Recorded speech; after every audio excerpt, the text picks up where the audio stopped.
Hello and welcome to the Villa Park podcast. It is me, Rich, back again for another Talking Tactics show. And I'm joined by my favourite and the best football data expert, Gareth. How you doing, mate? Very well, Rich. Yourself? Yeah, I'm really good, thank you. Really good. Although another loss to talk about, but quite a lot of information I think gained from this match, and also a little bit of a teaser for some more analysis that we're going to do on Emery, Villa under Emery compared to Villa under Gerrard, and what we might expect coming forward. But more on that later.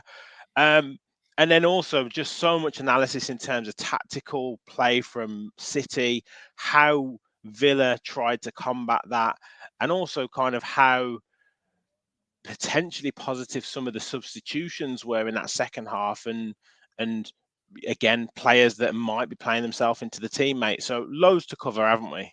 Yeah, you've got a lot to cover. Yeah, I mean, it's always difficult to analyze football in general, but I mean, when you're analysing losses and that, it's not ideal. But obviously, you sort of gain a lot more post match from what you did wrong to what you did right, because what you did right is obviously you can continue, but what you did wrong you don't want to continue. So that's what needs to be addressed. So yeah, we'll look at a few things today. Awesome. And we've got a couple of different slides as well. So mixing it up for you guys, And as always, please do leave a like on the video, help us spread the word of the channel. We are 9 subscribers away from 1,000. So you've got to help us get there today. Guys. So please hit that like button. Please hit the subscribe button as well and help us get past 1K. So we'll do our usual passing networks one, Gareth. Now, we didn't have the ball that much in this game, No, so I don't know how sort of helpful this one is today. But no. Kamara saw a lot of the ball there. I don't know. What did you gain from that? Yeah, I mean, we've got Martinez. I think Martinez sort of 23 passes completed. And I think Chambers, Kamara, and Luiz and Conte were pretty much the same thing. But it's what it is against Manchester City. You don't see a lot of the ball. We're only looking at 7+ passing combinations here. So, Martinez to Chambers was obviously seemed to be the outlet this time. But unfortunately, we just didn't see enough of the ball. What we can't see here is there is a link between Kamara and Luiz. So there is a few passes between those two there, which we can't see because of the average positions. But yeah, I mean, you can clearly see what Jacob Ramsey, we'll get onto that, but you can see that Jacob Ramsey was a lot deeper on average than sort of a lot of others. And yeah, it was a tricky game, but it is what it is against Manchester City. You don't write it off, but you're going to struggle. Yeah, and we'll come on to the sort of the midfield quandary that we had, and that the inability to get those passing combinations through that midfield area. We'll come to it in the still pictures, but yeah, I mean, it's so difficult to get out. And then also with regard to kind of Chambers in that position rather than Mings, having to cut back onto his right foot did isolate the play out to the left, didn't it? Because he was always coming inside to try and pass a ball. Yeah, it was. I mean, they try. Like I say, and again, we'll get onto it later with that midfield structure again. But to make any impact at Manchester City, you've either got to play on the counter and play long balls over the top and hope that you can gain something from that, because you're not going to have decent possession of the ball. So you're basically playing on the counter for a fair bit of it. And unfortunately, it just wasn't to be. But what I will say is that expected threat that we can see at the bottom of that graphic, the sort of gives the value of basically that's the same that's the game flow one. And then we can see that to have the ball, a player has to sort of then, he can create threat through his passing, which is basically what we're looking at here. This is all this one, but the previous the passing network is based on so that's right. It's based on sort of the expected threat from that player through his passing. What threat does he have through his passing for the ball? In this one, it was Kamara. Now, although that says he was the highest, it's only 0.15 XT. So it's not it's not a high amount of expected threat. So that's actually really helpful, because in other games we've had that expected threat something like 0.8, 0.9 at times, and then to have that 0.5, 0.15, sorry, just shows you that you know. Yeah, exactly. You're looking at your creative players, especially to sort of basically, for those who don't know, a pass that sort of maybe possibly stems from the halfway line deep into the final third would have a higher expected threat value than Conser playing a short pass to Mings, for example. That's Yeah, in lay terms.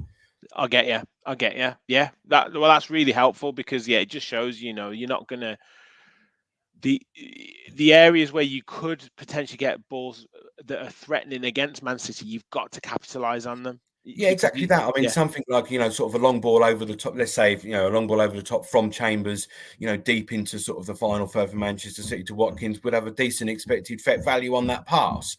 So, but I mean, again, you have to have the creative players on the ball and the best creative players, sort of like the Kevin De Bruyne to this world, have a higher expected threat per match absolutely. than most people. Yeah, yeah.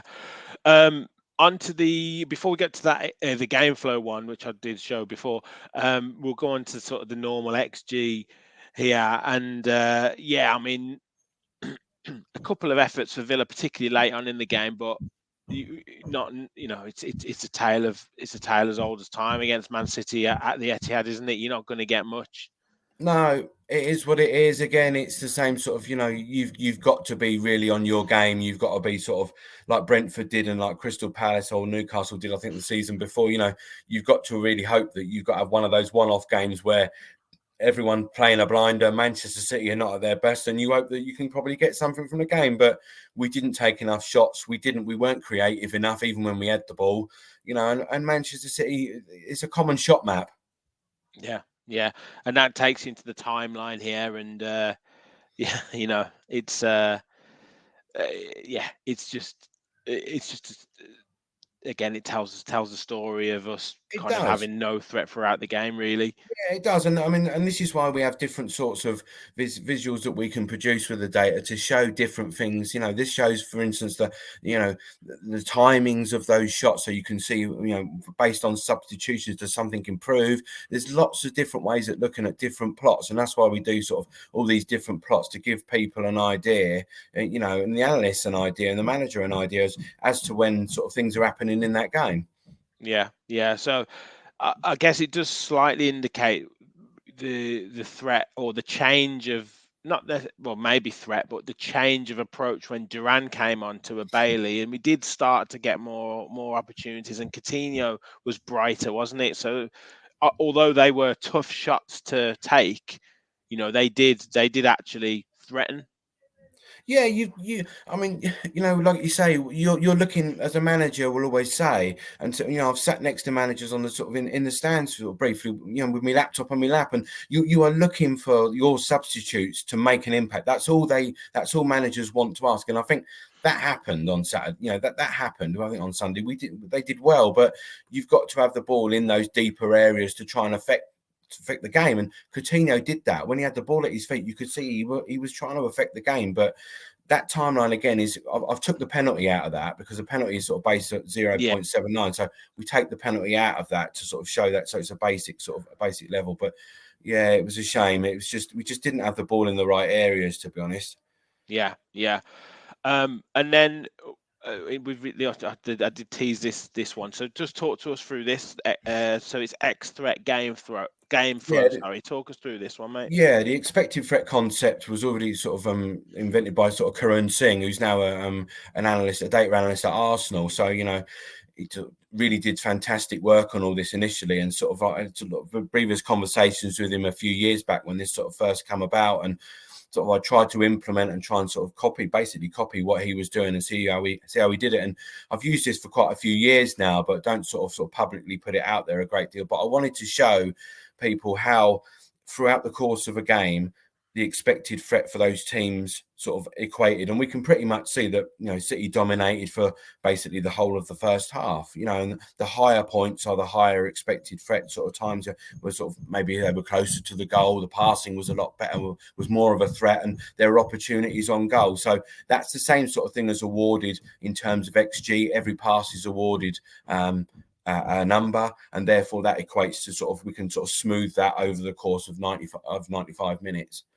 Yeah. And would you suggest that the second half Villa did have some periods of threat. City had one period where it was quite considerably high, but generally steady throughout the half. Would you say that was to do with City taking their foot off the gas slightly, or would it be that Villa did improve their performance in that second half? Yeah, possibly. Yeah, I think so. Possibly. I think it was just you can see that sort of that game. That I think Ollie Watkins' goal was on about 61 minutes. So I mean, you can see that the threat was there sort of at that time, and then sort of City had that period of dominance. What I would say about the graphic is the axis on the y-axis is sort of like, even though I've put minus 0.07, that is not a minor score. I've just done that to sort of show sort of the two teams at different levels. So yes, it's you can see periods of threat in the game. City were obviously a bit more dominant in and around sort of 65 to 80 minutes, and then sort of Villa had a little period. But yeah, it'd be interesting to see. I'm going to sort of try and continue to do them, I think, and publish them, because I think it'd be interesting to see in and around goals and in and around substitutions. It's just another way of showing impact of players at certain times, and tactical switches perhaps. Brilliant. Yeah, absolutely, mate. We're going to go into kind of our stills, and you've done a great job on the images, so I'll just share my screen. But while I'm doing that, guys, please do, as I say, make sure you like the video, just to help us do these more and more of these shows. Gareth does a lot of work in terms of getting the data for us, so please do leave a like on the video and do subscribe if you are new to the channel. So yeah, mate, on to this. We've got 5 or 6 slides to share with everybody. This one in terms of our defensive shape, and you wanted to pick out Ramsey, and we've got a couple of slides on him in particular. But yeah, what is this telling us at the moment? Yeah, I mean, it's obviously difficult for us, for in a shorter sort of time frame to try and sort of delve deep into sort of a lot of nuances that people sort of post online and everything. So we need to sort of try and break that down as simply as we can because of the time frame we got. So we can also see, here is Ramsey obviously having to drop in that sort of, basically right wing back position, if you like. Now we see this a lot, obviously, with Villa, the back six and everything else. But it was interesting that sort of Buendia didn't really do the same on the left-hand side, where we've sort of seen that back six. It didn't seem to happen. Mahrez, sort of, Dina was obviously being looked after by Mahrez, and I think it was more sort of Kamara and Luiz's job to look after the likes of De Bruyne and Gundogan, who were sort of in those areas. And City like to have 5 across the defensive line, so they like to occupy you across that back line. But Ramsey here, for me, yes, he does need to mark Grealish, but can he step up a little bit? Does he need to be out on that right-hand side? Yeah, as much as what he did. Possibly. They were obviously more worried about Grealish, but I'm not sure why they were more worried about Grealish than they were about Mahrez. It was sort of a bit of a lopsided approach almost. And I don't think you can have Ramsey and Buendia sort of dropping into that back six against Man City, because, you can see Villa are trying to play a bit of a higher defensive line, but we've sort of got that 3 across midfield. So it was a cross between the two almost. It was not sort of neither here nor there. Yeah. And that'll come in later as well, in the sense of what we were, the whole approach to the City game. But for me as well here, Ramsey, Digne body shape is totally wrong here. Yeah. Like Ramsey is blind, like Grealish is on his blind side anyway. So even if the ball is played out there, then he's got to turn, and we know that split seconds are everything against teams like City, and especially against Grealish, who can take the ball on the run. So if his body shape is totally closed.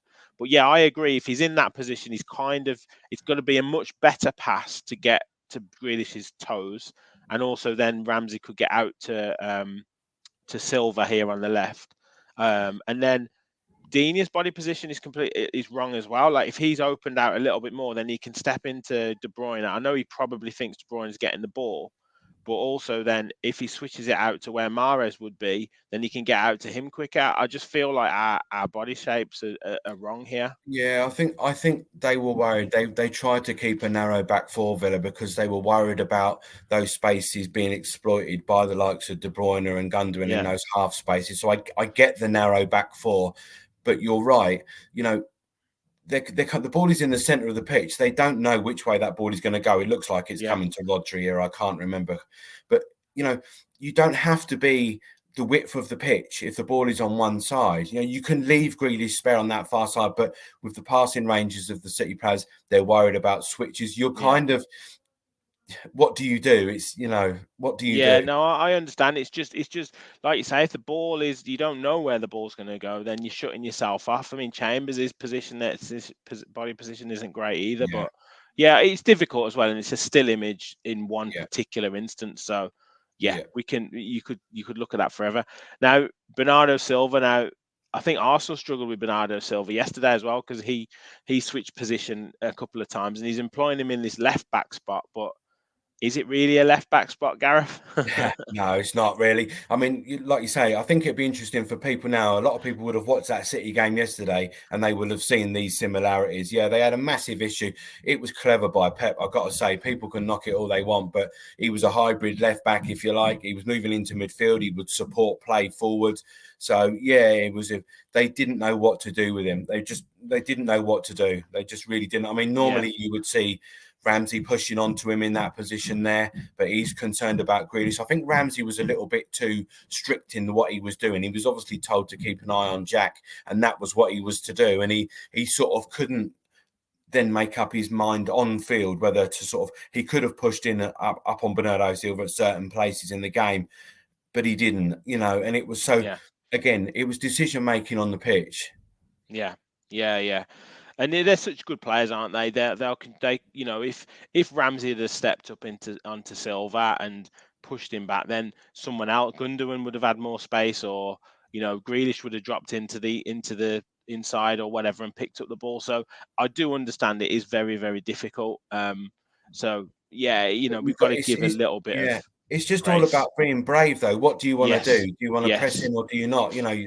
It's Yeah, I understand. And then this one again, we tried the box midfield, which is our standard at the moment under Emery. But what are we talking about here? There's lots of like specific things that City were doing yeah. to combat that. Yeah, so, I mean, Pep's obviously he's the master of positional play. It depends where your players are on that pitch, defensive and when you've got the ball, it's all about positional play, and all about blocking passing lanes and things like that. And you can see it's all self-explanatory. I've wrote it all here, and I'll show the slides later if anybody wants to see them. But yeah, it's all about sort of blocking certain passing lanes, and we can see Jack, sort of blocking off.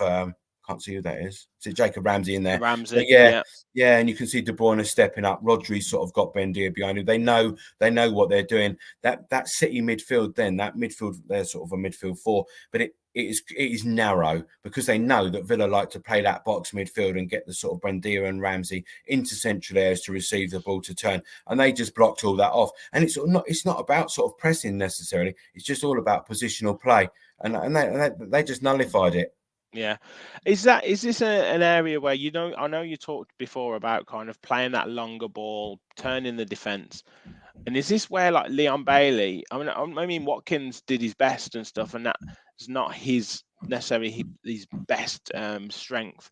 But is that where a Leon Bailey is so disappointing in the fact that he's not getting them on the turn and really causing problems in behind, or where we're lacking? Hopefully, Duran can solve that puzzle, but that target man who can take that pressure off. Yeah, it's exactly the latter. I would say is you're lacking a target man, because if they're blocking off your midfield, really you want to sort of play it out wide, or be able to clip balls into a centre forward who can hold it up, or even just in regards to Watkins and Bailey, spread the play. They were too close together and too narrow at times.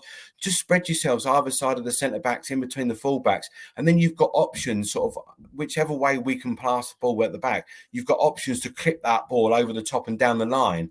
But we didn't sort of any have that. We didn't sort of even have that outlet, did we?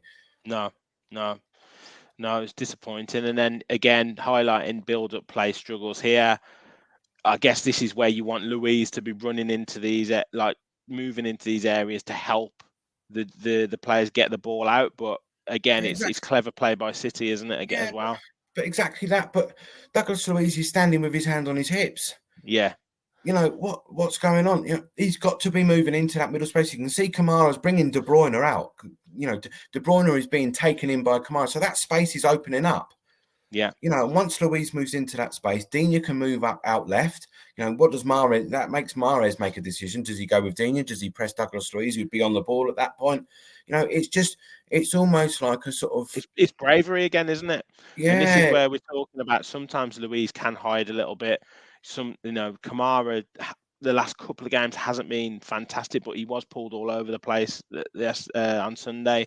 Digne can hide a little bit, and it's just being brave, isn't it? That's yeah, that's the that's yeah. the thing. You just got to make yourself available for that pass. I mean, where that pass is going from Aston, I think he's just going to turn and sort of thump it back down the line. But then you lose possession when really, you know, if there's a chance that you can recycle that ball through Conser, Martinez, probably Douglas Luiz and Digne, so then you still got possession of the ball. Yeah, absolutely.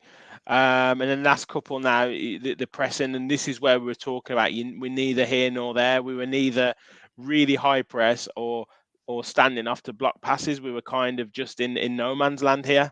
Yeah, I was quite disappointed with it, to be honest. I've got to say that it was probably one of the worst, sort of, the most disappointing bit for me was that, you know, we didn't sort of seem to press the City back line. You didn't press Diaz. We just didn't do it. Sort of, what were we trying to do? Because it was so half-hearted. You can see it, that, and I've typed it in the text box there, that we're in pretty decent positions here, but you're not covering off the spare man. That ball's just going to go from Walker into Rodri, and they're out. Look at the space he's got as well. That's just That's what I say. yeah. And you know, and for me, it's just it's just so half. It was just so half-hearted.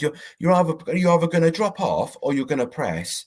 You can't do it. You can't do sort of half and half because they'll just take you. Yeah, just picking us off, and again we I know that was 83 minutes, but when we looked at the X threat timeline, that was a disappointing thing. We just scored, and we were like, right, come on, let's try and get back into it. And City just, whether it was a slight change of gear or Yeah, whether it was us like not pressing properly, we yeah, just let them exactly. dictate the play. Yeah, exactly that. I mean, I think, to be honest, I think John McGinn would have been a better choice in the starting lineup than Jacob Ramsey, if I'm honest, because I Yeah, think for that energy that he would provide in the press, you know, I think that probably would have been a little bit of a better choice. Probably a bit controversial, I don't know, but you know, for that energy, I think that would have probably been the better choice. yeah. Yeah, I don't disagree. I think we might see changes on Saturday. So, and then finally, just in terms of and we're probably going to do a bit of more of a deep dive into the set pieces if we can, or because I know you've had quite a few questions on this, but just a little bit on the first goal because I mean Emery would have been tearing his hair out here because you try and set up. You try and tell the team to set up solid, don't give anything sloppy away, don't give any easy goals, and then 4 minutes in, you're 1-0 down off a set piece.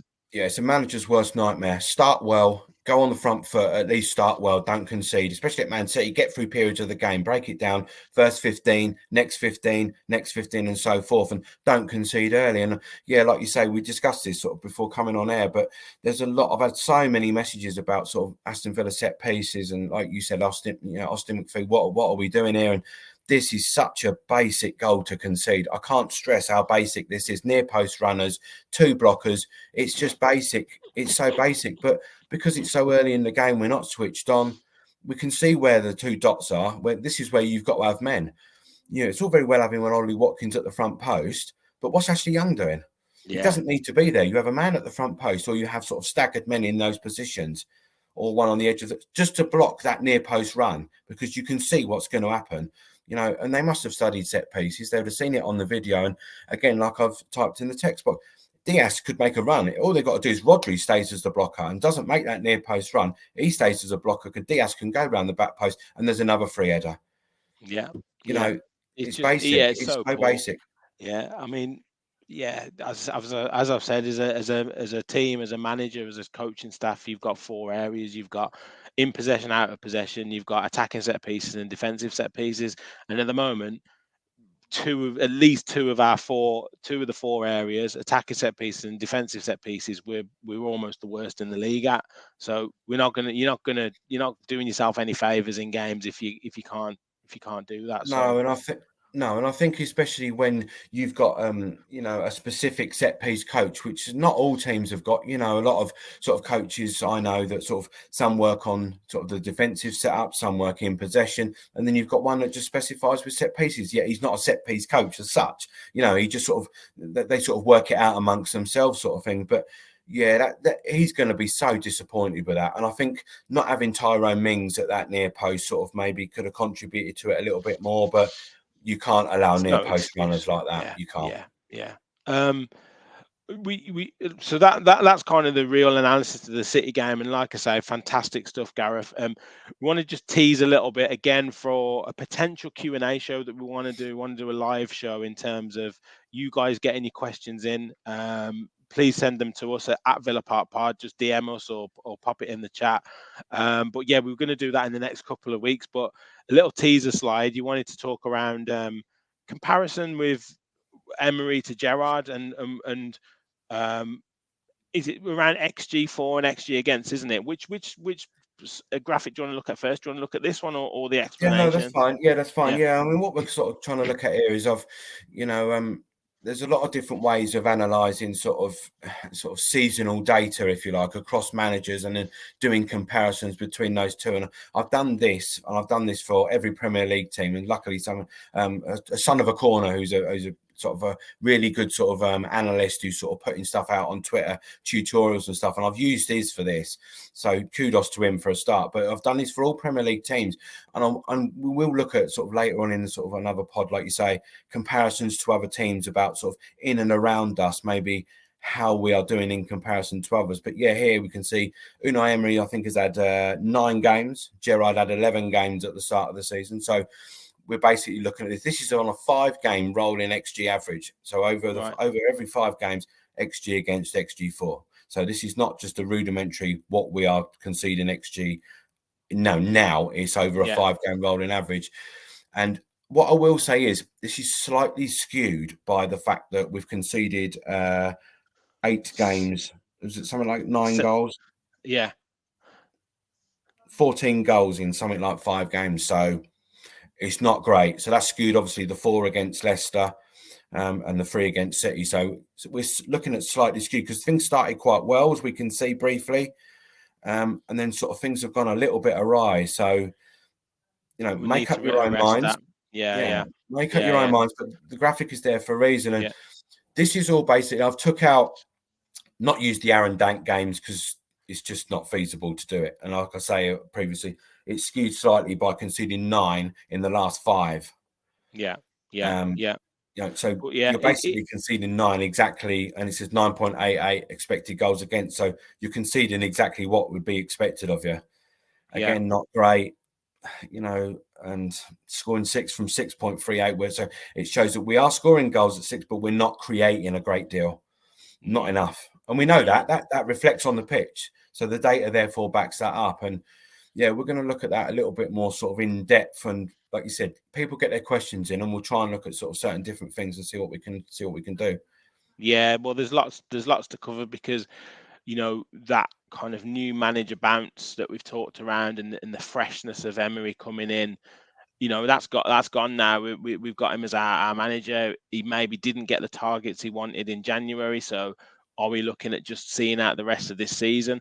Are we potentially, going to get potentially in danger of getting sucked in? What does he need to do? Does he need to go back to some other tactics to kind of see us over the line before implementing this style again? So lots and lots of questions to cover. So please do get your questions in at Villa Park Pod, and we'll do a show in a couple of weeks with Gareth. But once again, mate, thank you so much for your analysis. It is absolutely fantastic.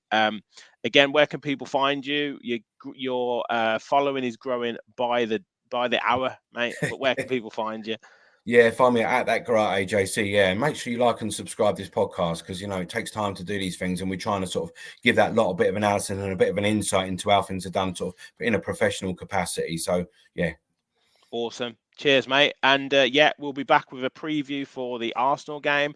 And next week, I'm sure we'll be talking tactics again, hopefully for a win. I know we do talk a lot on these losses. We do cover a lot, but it's better to talk about a win. So hopefully we talk about a win. And yeah, thank you very much, guys. Please do like and subscribe, as I said before. And always remember, we'll follow the Villa. Thanks, everyone. Bye-bye.